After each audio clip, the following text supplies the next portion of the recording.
충남 홍성에서 발생한 산불이 사흘째 이어지는 가운데 강한 바람 때문에 진화에 어려움을 겪고 있습니다. 전남 순천과 함평에서 일어난 산불도 계속 확산하면서 대응 3단계가 발령됐습니다.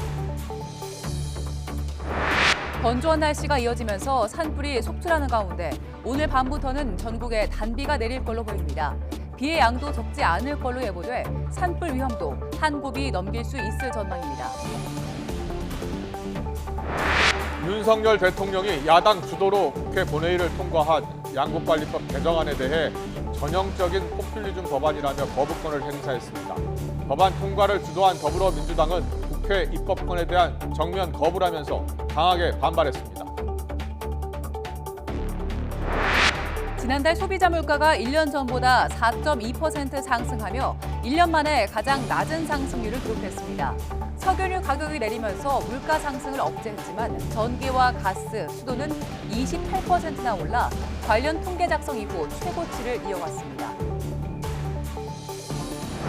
국제박람회 기구 실사단이 2030년 세계 엑스포 개최를 희망하는 부산 현지 실사를 시작했습니다.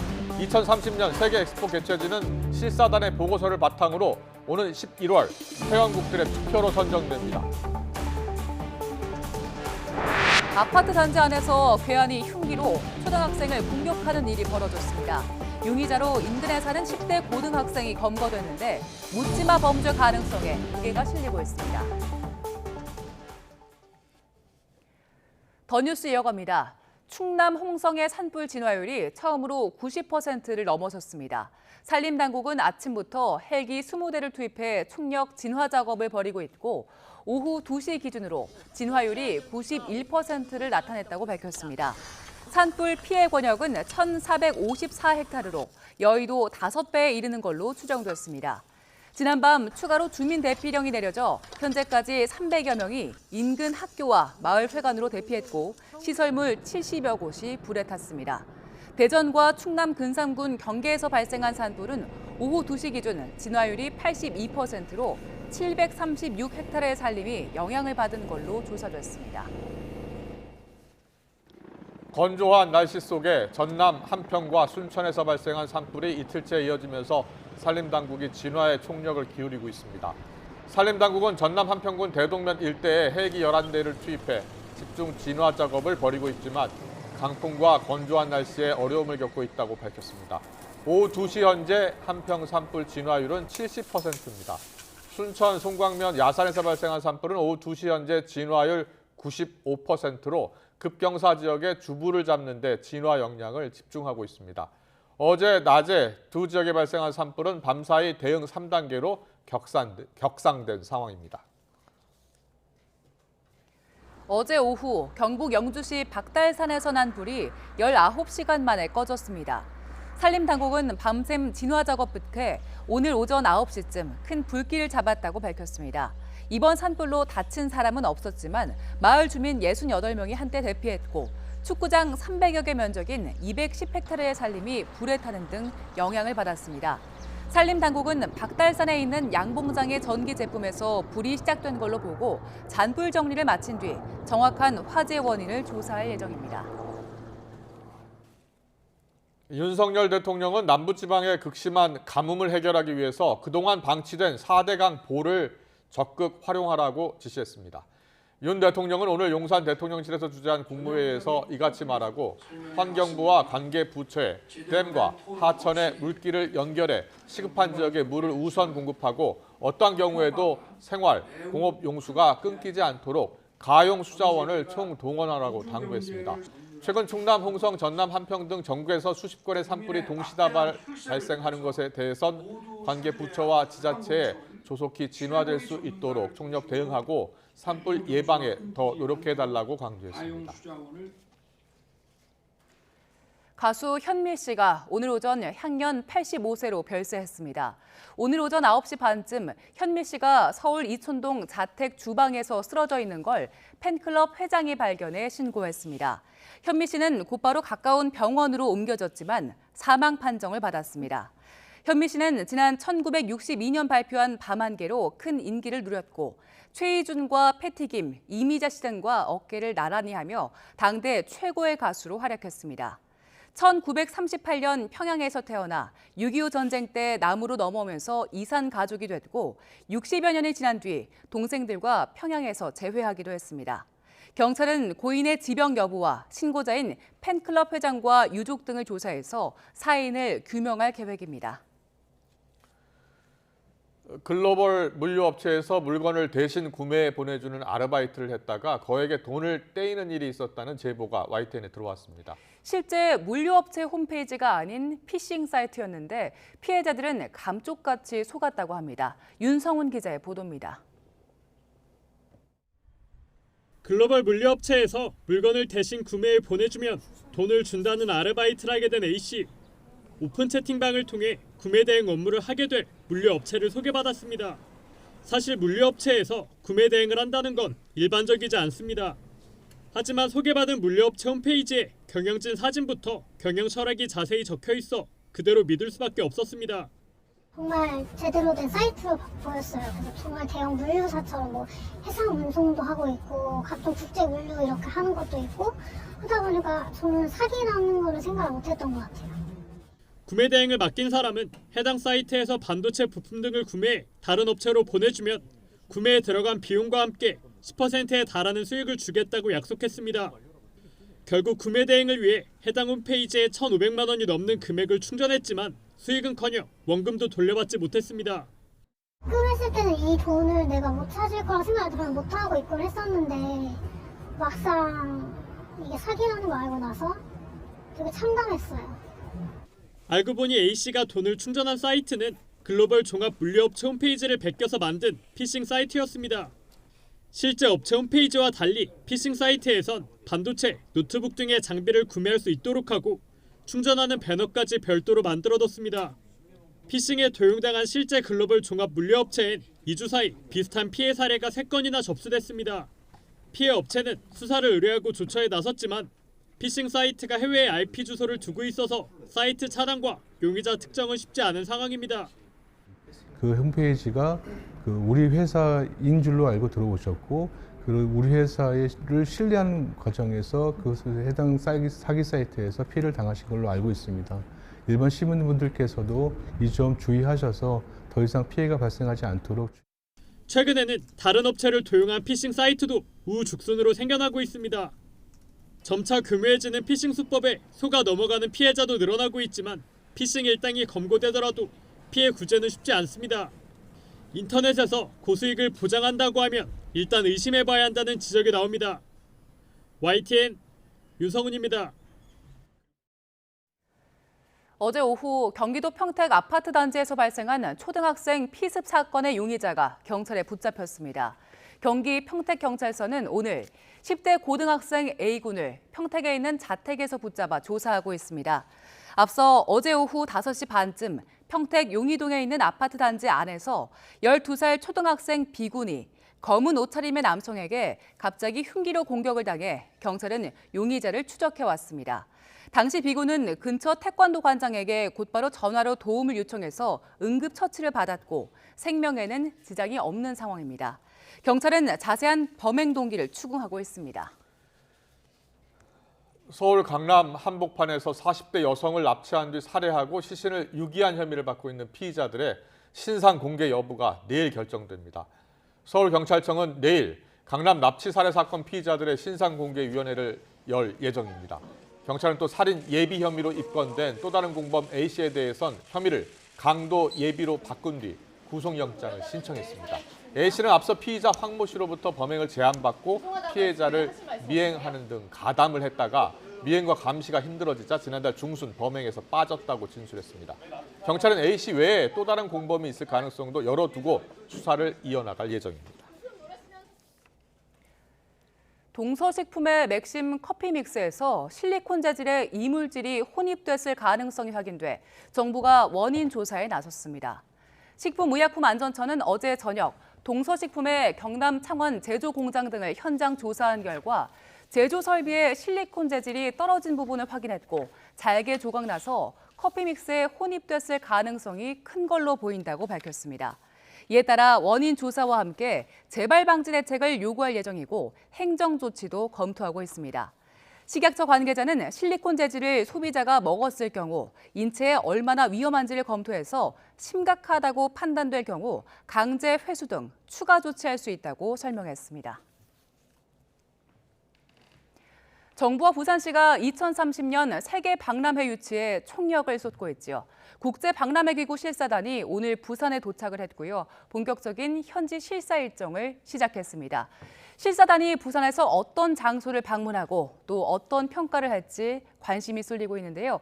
취재기자 연결해서 자세히 알아보겠습니다. 차장은 기자. 네, 세계박람회 후보 부지인 부산 북항에 나와 있습니다. 네, 실사단의 오늘 부산 일정 첫 시작인데 첫날 일정부터 소개해 주시죠. 네, 국제박람회 기구 실사단은 오전 11시가 조금 넘어서 부산역에 도착했습니다. 현장에서는 환영 행사가 진행됐는데요. 부산 시민 5천여 명이 모여서 단원들의 국기를 흔들며 열띤 환영을 보냈습니다. 시민들의 열띤 환대를 받은 이들은 마치 팝스타가 된 것 같은 감동을 받았다는 반응을 보였다고 합니다. 실사단은 모두 8명입니다. 국제박람회기구 행정예산위원장인 파트릭 슈페이트 단장과 디미트리 케르켄테즈 사무총장을 비롯해 회원국 대표 3명과 사무국 직원으로 구성됐습니다. 지금은 첫 방문지인 낙동강 하구에 있는 을숙도 생태공원에서 실사를 진행하고 있습니다. 과거에는 쓰레기 매립장이었지만 지금은 다양한 야생동물과 식물의 터전으로 변모한 곳인데요. 이곳에서 부산 세계박람회의 부제 가운데 하나인 자연과 지속 가능한 삶을 알리기 위해 치료가 끝난 동물을 자연으로 돌려보내는 체험이 준비가 돼 있습니다. 이후에는 부산 해운대에 있는 호텔에 짐을 풀고 박형준 부산시장이 주재하는 만찬을 끝으로 오늘 일정을 마칩니다. 박람회 예정 부지의 실사도 중요할 텐데 언제부터 진행됩니까? 네, 내일부터는 박람회 예정 부지인 이곳 북항에서 실사가 진행됩니다. 부산항이라고도 불리는 북항은 부산의 역사와 정체성이 담겨 있는 곳인데요.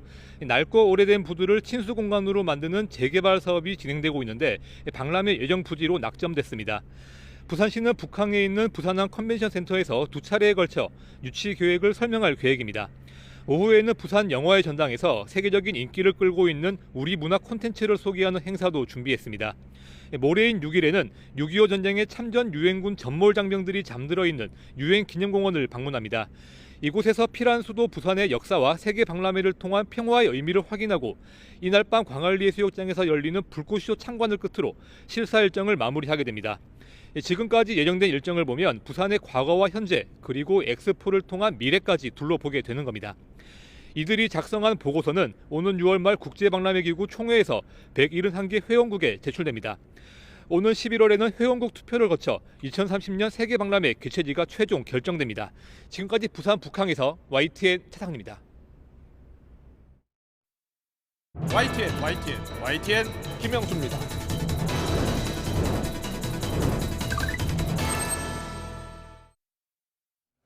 윤석열 대통령이 민주당 주도로 통과한 양곡관리법 개정안에 대해서 처음으로 거부권을 행사했습니다.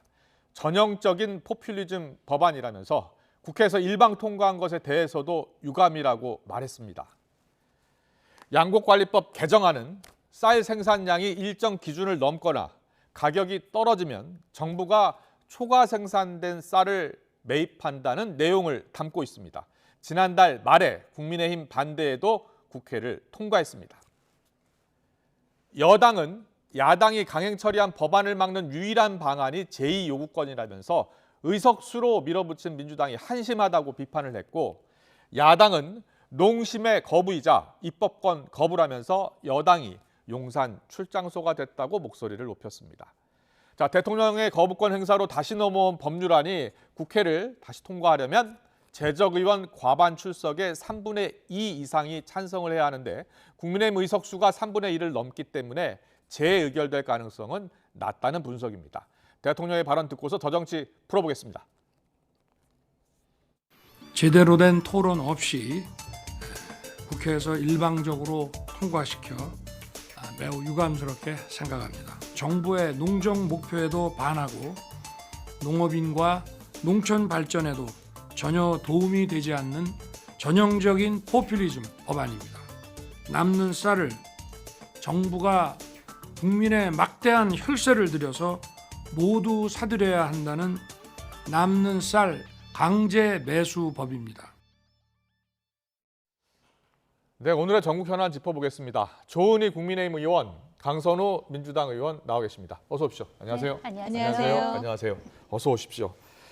오늘 윤석열 대통령이 집권 후 처음 거부권을 행사했습니다. 양곡관리법 개정안인데요. 이 거부권 행사한 것을 놓고서 조금 전에 들으신 것처럼 여야가 강하게 충돌하고 있는데요. 먼저 조은희 의원님, 어떻게 보셨어요? 윤석열 대통령이 거부권 행사한 것. 정확히 말씀드리면 제2 요구를 하신 거죠. 예. 농민을 위한 법도 아니고 또 국민을 위한 법도 아니고 농업 간의 불평등을 야기시킨다. 문제가 있으니까 국회에서 다시 한번 논의해달라. 또 특히 이 법안을 통과시킬 때 안건 조정이 패싱하고 법사위 패싱하고 네. 본회의 때 여당이 일방적으로 강행했기 때문에 예. 부작용이 많다. 그런 뜻이죠. 알겠습니다. 일방적으로 통과시켜서 매우 유감이다라는 입장도 같이 밝혔는데요. 이 법안을 여야가 같이 숙고해서 같이 고민해서 만들었으면 어땠을까 하는 의견도 있더라고요. 우선 대통령의 거부권은 정가의 보도가 아니다라는 말씀드리고요. 네. 그 일방적으로 통과를 시켰다고 하셨기에 네, 제가 네. 그 과정을 한번 좀 짚어드릴게요. 네, 그 말씀하세요. 농해수위에서 이제 그 양곡관리 개정안이 올라와요. 예. 그래서 올라오자마자 권성동 원내대표 당시에 뭐라 그러냐면 예. 대통령에게 거부권 행사를 하라고 건의를 할 거라고 그냥 아예 밝혀요. 예. 그러니까 그 상임위 차원에서 논의되고 있는 과정에서 이미 우리는 거부권 행사하라고 할 거야. 그러면 앞으로 더 논의할 이유가 없다는 걸 밝힌 거죠. 예. 이제 그리고 나서 이게 이유 없이 법사위에서 장기 체류가 돼요. 네. 그때는 또 아무 말이 없어요. 그러니까 민주당이 계속 그 논의를 하자고 했는데 네. 아무 말이 없다가 이제 본회의 딱 직회부되고 나니까 이번에는 농림부 장관이 대통령에게 거부권 행사하라고 건의할 거라고 이야기를 해요. 거부권 행사 요구를 이미 할 것이다라고 먼저 이야기했다. 네. 예. 그래서 권성동 원내대표는 상임위에서 이게 개정안이 발의되자마자 거부권 행사하자고 했고 예. 장관은 본회의에서 그렇게 표결이 올라오니까 본회의 직회부 되고 나니까 거부권 행사하자고 이야기하고 그리고 표결 이후에는 다시 이제 한덕수 총리가 이야기를 하죠. 예, 민주당은 굉장히 많이 기다렸습니다. 심지어 국회의장 그 수정안도 그 수용을 했어요. 예. 그리고 국힘에게 계속 이야기를 했죠. 같이 예. 논의를 하자고. 근데 논의를 하지 않고 토론을 하지 않은 것은 국민의힘이에요. 네. 좀 어떻게 된 많이 겁니까? 기신데요. 예. 어. 과정과 절차상 문제가 있다고 했고 네. 여기서는 문제가 있는 게 아니라 국민의힘 쪽에서 먼저 거부권 이야기를 꺼내면서 오히려 기다린 측면이 있다는 주장입니다. 문재인 정부 때 문재인 정부 내에서도 네. 이 법은 정말 시장 질서를 교란하고 예. 또 살값을 떨어뜨린다. 과잉 생산하기 때문에 예. 그래서 문재인 정부 5년 동안 3년 동안 시범 사업을 해보고 나서도 폐기했던 법안입니다. 문재인 정부 때도 이 양국법 개정안을 네. 그리고 추진했었습니까? 네. 예. 그리고 나서 우리 정부에서는 이건 농민을 위해서 도움이 안 되니까 이 법은 우리가 받아들일 수 없다. 그래서 결국은 야당이 힘으로 통과시킬 경우에는 네. 대통령이 제2 요구를 할 수밖에 없다는 것을 수차례 말씀드렸는데도 불구하고 네. 어떻게 보면 제2 요구를 유도한 거죠. 예. 그래서 대통령이 거부권을 어쩔 수 없이 행사하게 하는 그런 양곡법이다. 그래서 민주당에서는 그러면 문재인 정부 때도 이 양법 맞아요. 개정을 추진하려고 네. 했었습니까? 19년도에 이제 발의된 바가 있었어요. 예, 근데 예. 그 부분 관련해서는 이제 민주당이 당시 통과를 못 시킨 거에 대해서 책임을 느낍니다. 만약에 그때 통과를 시켰다면 예. 지금 이런 일이 없었을 거예요. 그때는 그리고 민주당이 다수당이었나요?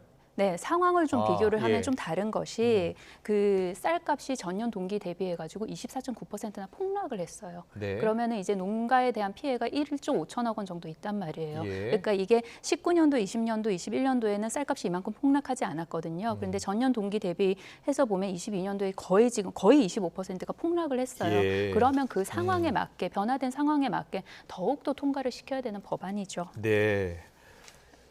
그것은 예, 제가 볼 그러니까 때 쌀값이 네. 그러니까 2019년 당시보다 지금 최근에 더 많이 떨어졌다는 주장이거든요. 예. 그런데 앞으로 이 법안이 시행되면 쌀값이 더 떨어질 겁니다. 어떤 이유 왜냐하면은 때문입니까? 예. 남는 쌀 예. 전량을 정부가 국민의 세금으로 무조건 다 매입하게 돼 있거든요. 네. 그러면 지금 국민 여러분께서 기억하실 텐데요.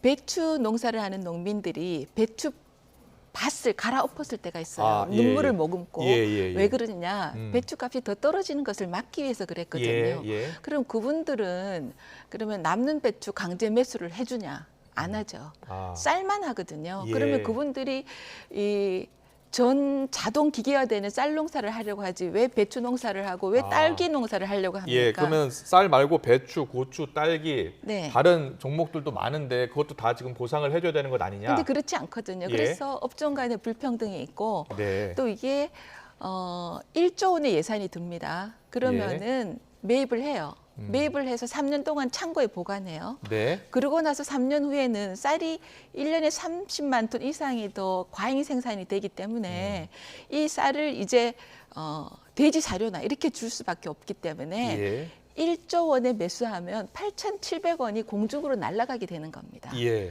이 돈을 어떻게 하는 거죠? 그러면 결국은 이것은 창고 업체 또 민주당 의원들이 소속돼 있는 그 농민들 거기 쌀 농사를 대부분 민주당 의원 지역구에서 일부 지역구에서 하고 있으니까 국민의힘 의원 지역구에도 있지 않아요? 그렇게 많지 않습니다. 예. 쌀 농사가 집중된 것은요. 그래서 예. 재선용이다, 재선용 특혜법이다 이런 비판까지 있습니다.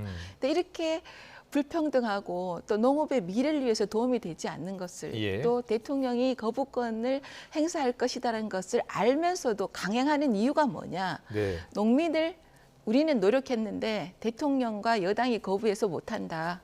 알겠습니다. 다른 농작물 역시 보상을 해줘야 되는 것 아니냐.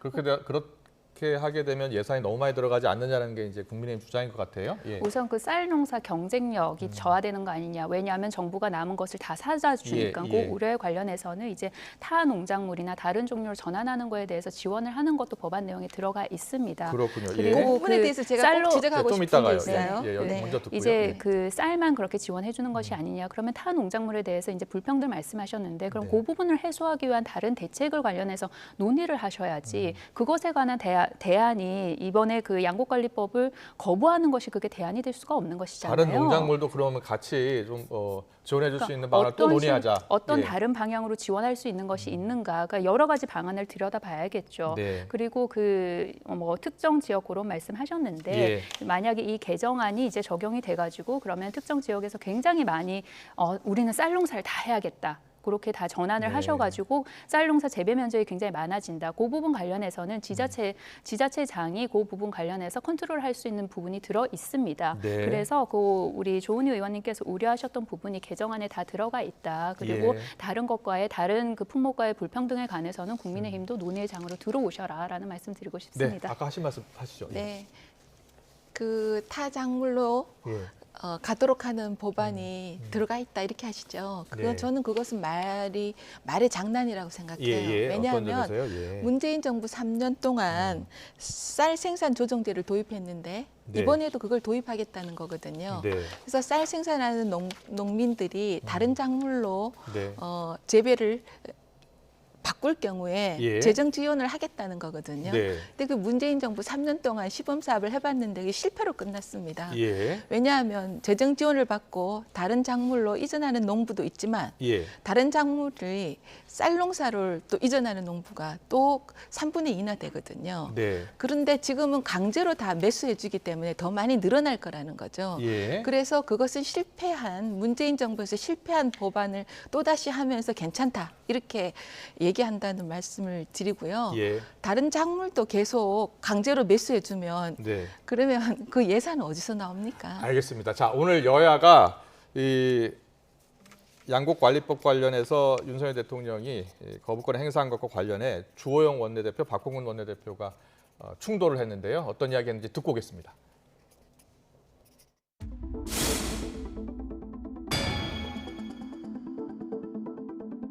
윤석열 대통령이 기어이 1호 거부권을 행사했습니다. 민주화 시대 이후 민생 입법을 거부한 최초의 대통령이 되었습니다. 국회 입법권에 대한 정면 도전입니다. 윤석열 대통령은 오늘 1호 거부권을 통해서 우리 농민의 절규를 철저히 외면한 비정한 정치로 역사에 기록될 것입니다. 양곡관리법에 문제가 있고 제2호권이 오면 한 번 더 들여다보고 이러면 되지. 무슨 우리가 압도적 일당인데 감히 제2요구권을 행사해 한번 해보자 이래서는 저는 안 된다고 봅니다. 우리가 뭐 잘못할 수도 있지만 잘못하면 고치고 또 한번 돌아보고 이래야지 오기로 할 일은 아니라고 생각합니다. 박홍근 원내대표가 이야기하는 곳이 보니까 대통령실 앞인 것 같은데요. 어제는 삭발 투쟁을 했고요. 네. 이제 대통령 거부권 행사하면 제의가 될 가능성이 낮다는 분석이 많더라고요. 그렇죠. 국민의힘 현실적으로 의원수가 살펴봤습니다. 115석이기 때문에 네. 앞으로 어떻게 당청의 계획 갖고 있어요? 아마도 재발의를 좀 준비하는 쪽으로 논의를 지금 현재 해가고 있습니다. 어느 한쪽으로 간다는 것이 아직은 확실히 정해지진 예. 않았고요. 그리고 그 헌법과 법률이 그 허락하는 이내에서 저희는 그 대통령 거부권에 대한 여러 가지 뭐 조사라든지 아니면 그 책임을 묻는 방법을 지금 강구를 하고 있습니다. 근데 앞서 그 말씀 주셨던 것 중에 제가 한 가지만 좀 말씀을 드리자면 그 타작물에 대한 그런 지원 방안이 반드시 직접적으로 이렇게 강제 매수하는 거 말고 다른 여러 가지 우회적으로 할 수 있는 방안들도 있습니다. 예를 들어서 우리가 소득이 감소했을 때 다른 복지 시스템이나 세금 등으로 해서 그것을 조금 더 올려주는 그런 효과도 누릴 수 있지 않겠습니까? 직접적으로 소득을 주는 것이 아니라요. 그것처럼 좀 다른 여러 가지 방안을 강구해봐야 될 것이고요. 그리고 다른 작물들이 이제 쌀로 전환을 다 할 것이다. 그거 관련해서는 아까도 말씀드렸지만 그 지자체에서 매입 물량 감축 등 그 조치를 취할 수 있도록 되어 있습니다. 그래서 그 부분 관련해서는 조금 걱정을 내려놓으셔도 된다라는 말씀드립니다. 네. 법률 안에 타작물 지원하는 대책도 좀 들어있다. 그래서 그런 걱정은 하지 않아도 된다라고 이야기하셨는데, 근데 이게 제의하면 부결될 가능성이 높다면서요? 네, 그럴 것 같습니다. 네. 그럴 경우에는 국민의힘 차원에서는 앞으로 이 쌀 농가를 위해서 어떤 대책을 좀 준비하고 있는 거예요? 지금 쌀을요. 늘 쌀이 지금 30만 톤 이상 과잉 생산되는데 대한민국의 농민들이 전부 쌀 생산을 하시게 할 수는 없잖아요. 그래서 이 농업의 업그레이드화 통해서 농가들이 어떻게 하면 소득을 높일 수 있는가, R&D를 개발하고 이렇게 해서 농가 소득을 높이는 데 힘써야지 전부 하향 평준화하는데 힘쓰면 안 된다. 알겠습니다. 이런 말씀을 드리고 아까 박홍근 원내대표가 하신 말씀 중에 대통령이 제의 요구하는 게 힘자랑한다 이렇게 말씀하시는 것 같은데요. 여소야대에 대통령이 할 수 있는 거, 대통령은 약자입니다. 일방통행해서 그것을 해라 하면 그게 국민들을 위해서 옳지 않는 법안인데 어떻게 제의를 할 수밖에 없죠. 노무현 정부 때도 그때 여소야대였거든요. 대통령이 측근비리특별법, 또 태평양 전쟁, 강제징용자 희생법 6번이나 거부권을 행사하셨거든요. 그때도 여소야대였습니다. 알겠습니다. 여소야대 때 대통령이 행사할 수 있는 권한 중에 하나가 이제 거부권이다. 과거 노무현 전 대통령도 그랬다라는 말씀 해주셨습니다. 다음 이슈 좀 넘어갈게요. 여야 입장 잘 들었으니까요. 국회 대정부 질문 지금 이틀째인데요. 정치 외교 분야 첫날입니다. 후쿠시마 오염수 방류 두고 불안하다는 야당과 괴담 확산을 멈추라는 정부 여당이 맞붙었습니다. 자, 오늘 라디오에서도 여야 의원이 공방이 이어졌는데요. 직접 듣고 대담 이어가겠습니다.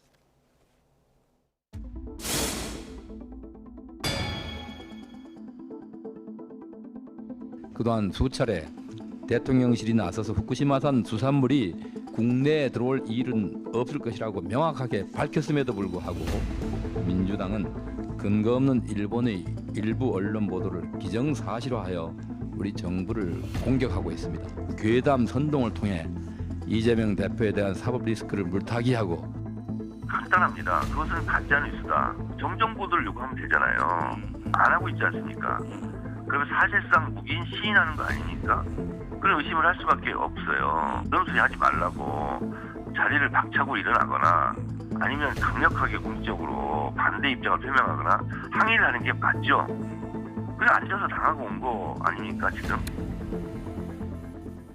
네, 민주당은 연일 이제 정부의 대일 외교 비판하고 있고 지금 의원들 6명인가요? 일본 방문도 예정돼 있는 상황인데 조은 의원님, 정청래 의원이 그러면 정정보도 요청을 하면 되지 않느냐라고 이야기했어요. 외교라인을 통해서 항의 표시했다고 제가 들었습니다. 그리고요. 일본은 지금 선거가 진행 중인데 일본의 일부 언론이 왜곡해서 말을 하는 그게 가짜 뉴스에 가깝거든요. 예. 그런데 그것을 믿고 싶어 하는 거예요. 왜냐? 국내 정치에 활용하고 싶어 하는 거 아닌가 이런 의심이 듭니다. 예를 들면 송영길 의원이 사드 때 사드에 살이 튀긴다 이렇게 괴담을 하면서 그 괴담을 확인하기 위해서 중국을 방문했는데 친중 발언만 하고 왔잖아요.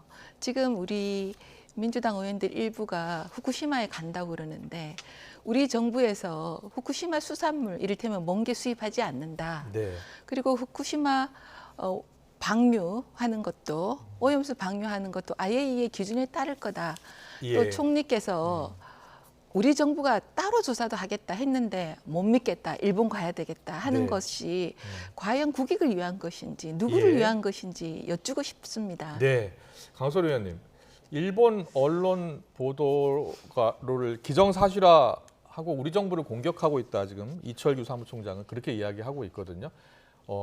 이번에 일본도 방문하죠. 의원들 6명 가시는 거죠? 네. 민주당 의원들이 6명이 일본을 방문하기로 돼 있습니다. 네. 대통령실은 국내 언론에 대해서는 굉장히 강하게 조치를 하죠. 지난번 MBC는 이제 전용기도 탑승 못하도록 그렇게 불허를 했었는데요. 그 일본 관련해서 공식 외교 라인 통해서 그렇게 항의를 하셨다고 말씀하셨는데 일본 대사들이 초치했을 때 대사들이 뭐라고 했습니까? 독도는 일본 영토라는 말을 했어요. 그거에 대해서 우리 정부에 어떤 팔로업 있습니까? 대통령실 입장 나온 거 있습니까? 없잖아요. 그러니까 대통령이 우리 국민의 안전과 생명에 대해서 정말로 직결된 여러 가지 오염수 문제라든지 아니면 수산물 문제라든지 관련해가지고 어떤 발언을 하고 어떤 입장을 취하고 있다. 투명하게 밝힌 게 없어요. 이 정도 논란이 되고 있는 상황이면 대통령께서 직접 말씀하셔도 되거든요. 그런 상황에서 국민들한테 무조건 믿어라. 그리고 일본 가짜뉴스는 야당 탓인 거고요. 그렇게 하면 어느 국민이 신뢰를 하겠습니까? 네, 대통령실이 또 윤석열 대통령이 직접 상세하게 밝힐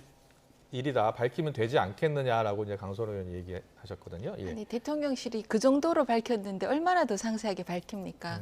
독도 얘기 없었다. 일본 수산물 수입 없다.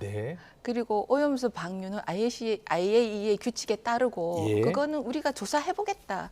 이렇게 하는데 얼마나 더 얘기를 해야 됩니까? 대통령이 직접 나서서 하라. 일본의 가짜뉴스에 대해서 대통령이 일일이 대응하라는 것은 우리 국격의 문제인 것 같고요. 저는 민주당 의원들의 방일이 2011년인가요? 자민당 의원들이 독도는 일본 땅이라면서 우리나라를 왔다가 김포공항에서 쫓겨난 적이 있어요. 그분들이 쫓겨나는 줄 알면서도 오셨다가 갔어요. 왜 그랬냐? 일본 정치 상황에 활용하기 위해서요. 지금도 우리 정부는 아니라고 계속 하는데 못 믿겠다 그러고 일본의 가짜뉴스 하나에 기대 가지고 일본을 방문하겠다는 것은 국내 정치에 일본을 활용하겠다. 이런 거 아닌가 이런 의심이까지 듭니다. 네, 민주당 의원들은 가서 누구누구를 만나고 어디를 찾는 겁니까? 여전히 좀 조율 중인 것 같아요. 조율 그러니까 중입니까? 자료 요구에 관해서도 이제 협조를 좀 조율하고 있는 것 같고요. 저는 이런 일이 나오면 그럼 도대체 왜 민주당 의원, 야당이잖아요. 야당 의원들이 왜 일본까지 가게 됐는지를 한 번쯤은 국민의힘에서 조금 돌아보셨으면 좋겠어요. 그러니까 정부 여당이 해야 될 일을 하지 않으니까 야당이 이렇게 가는 거 아니겠습니까? 그래서 그 정치할 때는 명분도 있고 실리도 있죠. 그래서 그 둘 중 어느 하나로 무게감이 기울어지는 것에 대해서는 국민들께서 평가를 하실 거라고 봅니다. 그래서 민주당 의원들께서 이번 일본 방문하는 것은 이제 명분에 조금 더 힘을 조금 무게를 더 실은 그런 방문으로 보이는데요. 관련해서 민주당 의원들이 거기서 어떤 성과를 내고 오는지에 따라서 국민들께서 그렇게 평가하시지 않으시겠습니까? 알겠습니다. 네, 민주당 의원들, 일부 의원들 6일부터 8일까지 일본 후쿠시마 방문 일정을 추진하고 있다는 소식까지 들었고요. 어제 대정부 질문에서 한덕수 총리가 한 발언이 좀 논란이 되고 있는 게 있는데 한 번의 회담을 통해 모든 게 해결돼서 없다. 한일 정상회담 이야기입니다. 이번에 가장 큰 돌덩이를 치웠다는 표현이 들어갔어요. 이 표현에 대해서는 어떤 생각이세요? 이 돌덩이라는 표현은요. 문재인 정부 5년 동안 한일 관계를 아주 나쁘게 악화시키고 실타래가 막 엉킨 것처럼 풀지 못하게 하면서 경제를 위협하고 또 안보를 위협한 이 상황이 돌덩이 같은데 한일 정상회담을 통해서 이 돌덩이를 일단 치우게 된 것 같다. 이렇게 말씀을 드린 건데 그것을 민주당에서 찻대고 포대고 하면서 예. 왜곡하고 편집하고 또 공격을 하고 그래서 예. 한덕수 총리께서 오늘 대정부 질문에서 다시 설명을 하신 걸로 알고 있습니다. 네. 민주당 생각은요? 예. 아마 조은 의원님께서도 어제 들으셨을 텐데 그런 맥락에서 나온 얘기는 아니었고요. 그리고 민주당이 뭐 왜곡하고 편집하고 그런 적은 없습니다. 있는 그대로 발언을 들었던 것이고요. 저는 한덕수 총리께 좀 여쭤보고 싶어요. 그러니까 한덕수 네. 총리가 기본적으로 생각하는 입장이 이 강제동원이나 아니면 위안부 피해 문제가 피해자들만의 문제인지 과연 그게 피해자들만의 문제입니까? 예를 들어서 그럴 리는 없겠지만 만약에 강제동원 피해자들이든 아니면 위안부 그 피해자들께서 우리는 사과도 필요 없고 우리는 아무런 배상도 필요 없고 오히려 그때 일본이 잘한 거예요. 예를 들어서 만약에 그런 입장을 냈다고 우리가 가정을 해보자고요. 그렇다면 우리 국민은 우리 국가는 그거는 피해자 문제니까 아무런 입장이 없어야 되는 겁니까? 강제동원 문제 그리고 위안부 문제는 피해자들만의 문제가 아닙니다. 예. 관계된 국민들이고 국가의 문제고 국민들의 문제인 거예요. 네. 그래서 관련해서 이걸 계속 피해자들만의 문제로 축소시키는 것은 굉장히 문제가 있다라는 말씀드리고요. 그리고 예. 계속해서 지금 윤석열 정권의 입장이 과거가 미래를 발목 잡아서 우리가 그 과거를 넘어섰다고 말씀을 하시는데 강제동원 문제, 위안부 문제, 과거 문제 아닙니다. 네. 이게 과거가 되려면 어떤 국민적인 합의가 있고 매듭을 짓는 일이 있었어야죠. 지금까지 그런 일 있었습니까? 계속해서 진행되고 있는 현재의 보편적인 인권의 문제이고 정의의 문제예요. 그렇다면 윤석열 정권이 이 문제에 대해서 어떻게 매니지를 하느냐. 그 청자는 단순히 일본만도 아니고 대한민국만도 아니고 피해자만도 아닙니다. 예. 전 세계가 보고 있어요. 예, 알겠습니다. 이게 단순히 강제징용 피해자 문제가 아니라 우리 국민 문제, 모두의 문제가 아니겠느냐. 그렇게 대응을 하는 게 좋지 않겠느냐라는 의견을 주셨어요. 저는 옳은 말씀이라 생각합니다. 예. 그런데 피해자의 문제, 또 국민의 문제라고 얘기할 수 있죠. 예.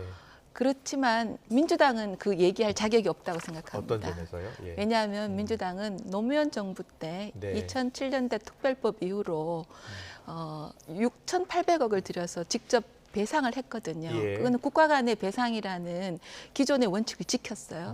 그걸 문재인 정부 때 그것을 뒤집었어요. 네. 뒤집고 나서 대법원에서 이거는 개인 간의 그거라고 했을 때 네. 국제사법재판소에 가지 못했어요. 자신 있으면 갔어야죠. 네. 그리고 또 지소미아 파기를 한다고 아주 호기롭게 했다가 3개월 만에 아주 모양 빠지게 파기 아니야. 우리 보류할게 이러고 그대로 놔뒀어요. 예. 그렇게 해서 국제사회에서조차 국가 간의 것을 그 국내에서 법원에서 그래서 이게 국제사법재판소에 가면 한국이 패소할 거라는 것을 다 짐작을 하고 있었거든요. 예. 그렇기 때문에 못 간 거 아닙니까? 그리고 지금 우리 윤석열 대통령이 과거의 문을 열어놓고 미래의 문도 같이 열자 이렇게 예. 했을 때 예. 외신들이 다 결단을 높이 평가했습니다. 그래서 민주당만 아니라 그러고 예. 여론을 호도하기 때문에 물론 저희들도 반성해야 될 측면이 있으면 반성하겠습니다만 예. 민주당은 자격이 없다 이런 말씀을 드립니다. 알겠습니다. 잠깐 여기 반론 잠깐 드려야 될 것 같은데요. 노무현 정부 때 민관합동위원회에서 배상한 게 있었다. 국가 차원의 배상이었다라는 말씀하시는 거죠? 예. 그 당시 민간합동위원회도요. 우리 피해자들이 어떤 것을 받아올 것인가에 대해서 굉장히 더 포커싱을 했었어요. 예. 그렇다는 말씀 드리고 그러면 문재인 정부 때 대법원 판결에 대해서 국제사법판결소로 가지 않았다 그 말씀하셨는데 예. 그렇다면 이 피해자들이 그리고 우리 국민이 사법적인 판결로 인해서 쟁취한 이 권리를 대통령이 나서서 그럼 형해화시켜야 된다는 그 말씀입니까? 왜 형해화시키지 않았냐는 그 말씀입니까 지금? 그 말씀입니까? 예. 아니 문재인 정권에서 왜 그러지 못했냐는 책임을 묻는 겁니다. 예. 알겠습니다. 말을 돌려서 하시니까. 예. 네. 다음 그 두 분 모실 때도 이 이슈가 계속 갈 것 같습니다. 그때 또 더 네. 이야기 나누죠. 시간이 다 됐습니다. 오늘 여기까지 듣겠습니다. 지금까지 조은희 국민의힘 의원, 강선우 민주당 의원과 함께했습니다. 잘 들었습니다. 감사합니다. 좋은 오후 되세요. 고맙습니다. 네.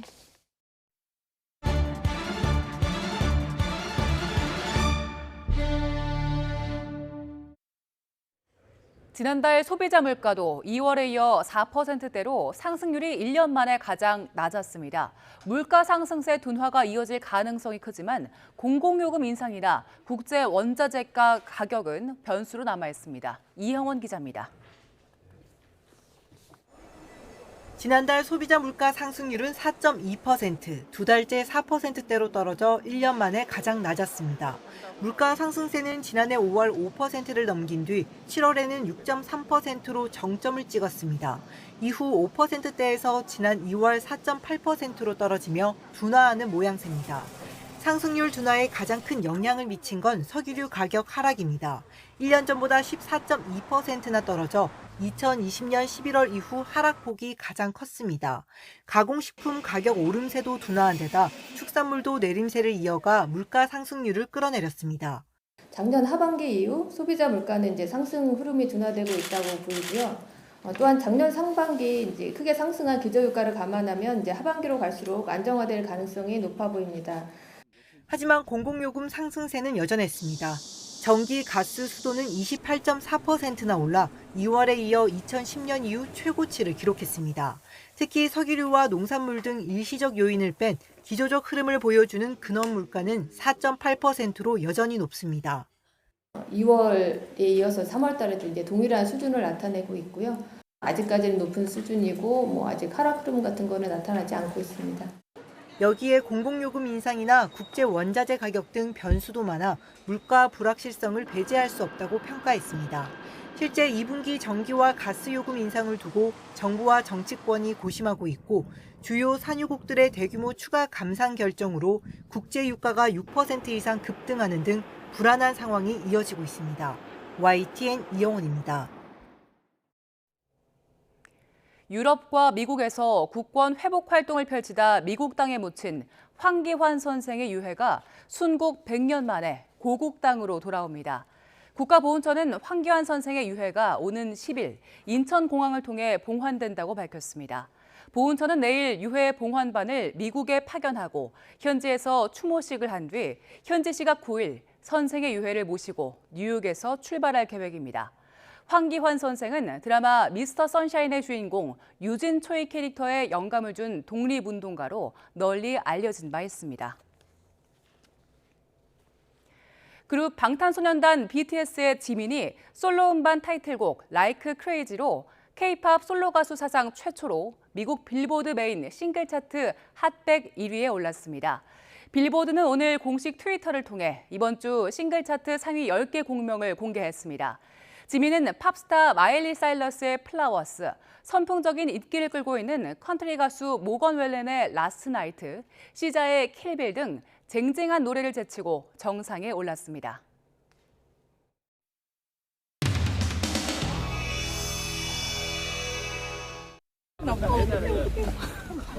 내립니다.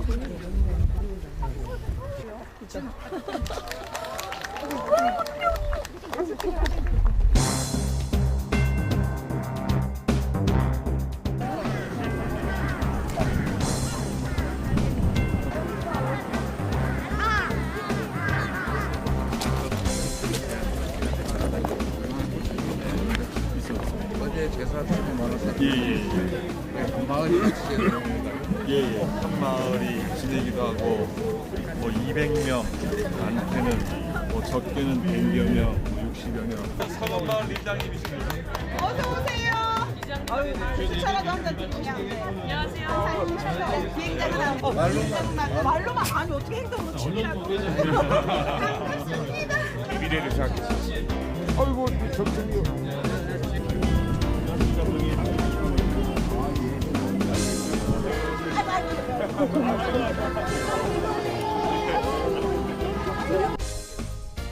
사실 저희 김종인 이준석 지도부 때는 5.18도 그렇고 4.3도 그렇고 여순도 그렇고 이런 역사의 아픔 속에는 항상 함께하겠다는 원칙이 있었기 때문에 기념식에 참석하는 것은 기본으로 저희가 해야 되는 것인데 그렇지 못해서 안타깝고 그리고 무엇보다도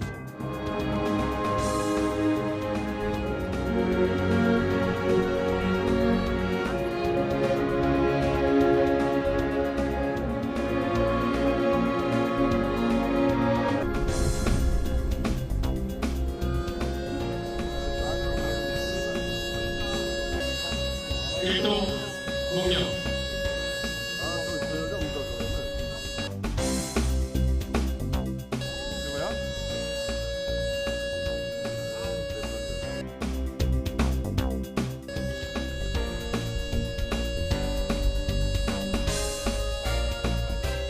가족 여러분, 그리고 제주도민 여러분, 지금은 컨텐츠 시대입니다. IT 기업과 반도체 설계 기업 등 최고 수준의 디지털 기업이 제주에서 활약하고, 사실 오늘 그 대통령께서 안 오신 걸 두고 야권에서 비판이 좀 계속되고 있는데, 아니 이걸 자꾸 왜 그렇게들 말씀하시죠? 일 있으면은 못 오시고 모셔야만 됩니까? 정치적으로 해석하지 말아 주십시오.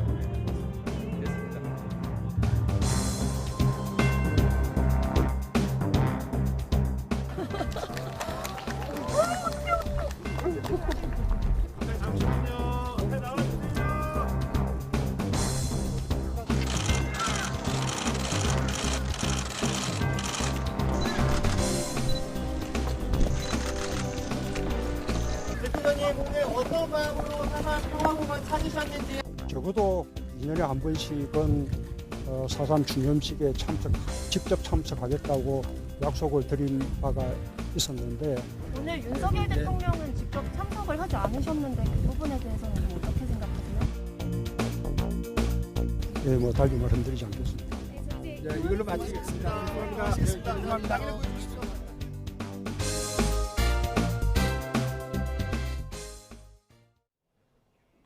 오늘 밤부터는 전국의 건조함을 해소해줄 단비가 내립니다. 제주도와 호남 서해안에는 이미 비가 시작됐고요. 퇴근길 무렵에는 서쪽 지방에, 밤사이에는 그 밖에 전국으로 비가 확대하겠습니다. 모레까지 예상되는 비의 양은 제주 산간 많은 곳은 300mm 이상, 남해안에도 120mm가 넘는 큰 비가 내리겠고요. 서울 등 내륙에도 10에서 60mm의 봄비치고 제법 많은 양의 비가 예상됩니다. 특히 남해안과 제주 산간은 시간당 20에서 30mm의 강한 비가 벼락과 돌풍을 동반하며 요란하게 내리겠습니다. 이 지역에 계신 분들은 시설물 관리와 안전사고에 각별히 유의해 주시기 바랍니다. 내일 아침에는 비구름이 이불 역할을 해주면서 예년 기온을 크게 웃돌겠습니다.